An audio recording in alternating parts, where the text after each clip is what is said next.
రకుల్ ప్రీత్ సింగ్ సురేఖ చేసిన వ్యాఖ్యలపై స్పందిస్తూ, రాజకీయాలకు సంబంధించిన వ్యక్తులతో నాకెలాంటి సంబంధం లేదు, నా పేరుని వాడుకోవడం ఆపేయండి అంటూ పేర్కొన్నారు.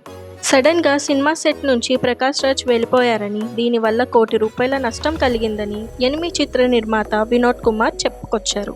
మహిళల టీ20 ప్రపంచ కప్ 2024 మ్యాచ్లో బంగ్లాదేశ్ 16 రన్స్ తేడాతో స్కాట్లాండ్ను ఓడించింది. 10 ఏళ్ల తర్వాత మహిళల టీ20 ప్రపంచ కప్లో బంగ్లాదేశ్కు తొలి విజయం దక్కింది.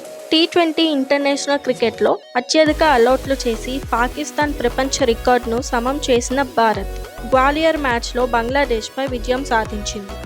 విశాఖకు చెందిన హేమలతా రెడ్డి మలేషియాలో నిర్వహించిన మిస్ ఇండియా 2024 పోటీలలో విజేతగా నిలిచారు. పుష్ప చిత్రంలో నటించాలనుకున్నా కానీ అల్లు అర్జున్ స్వాగ్ని మ్యాచ్ చేయలేకపోయానని షారుఖ్ ఖాన్ ఐఫా వేడుకల్లో చెప్పుకొచ్చారు. తన కోసం పుష్ప లాంటి స్క్రిప్ట్ రాయాలంటూ సందీప్ రెడ్డి వంగాను కోరారు. టీ20 క్రికెట్లో తన తొలి ఓవర్లోనే 0 రన్స్ ఇచ్చి మూడో భారతీయుడిగా నిలిచిన మయాంక్ యాదవ్. మహిళా టీ20 క్రికెట్ ప్రపంచ కప్లో పాకిస్తాన్పై 25వసారి విజయం సాధించిన భారత్. అక్కినేని నాగచైతన్య స్పందించి, సురేఖ చేసిన వ్యాఖ్యలు పూర్తిగా అబద్ధం, హాస్యాస్పదమని, తనతో సమంత విడిపోవడానికి మాజీ మంత్రి కేటీఆర్ కారణం కాదు అంటూ చెప్పుకొచ్చారు. గాయం కారణంతో శివం దూబే బంగ్లాదేశ్తో జరగనున్న టీ20 మ్యాచ్కు దూరం. అతని స్థానంలో హైదరాబాద్ క్రికెటర్ తిలక్ వర్మ.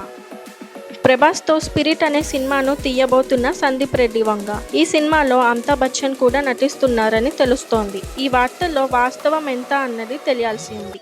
మహారాజా సినిమా 100 రోజులు పూర్తి చేసుకున్న సందర్భంగా ఈ సినిమా దర్శకుడు నితిన్ స్వామినాథన్కి నిర్మాతల నుంచి BMW కార్ బహుమానంగా ఇచ్చారు.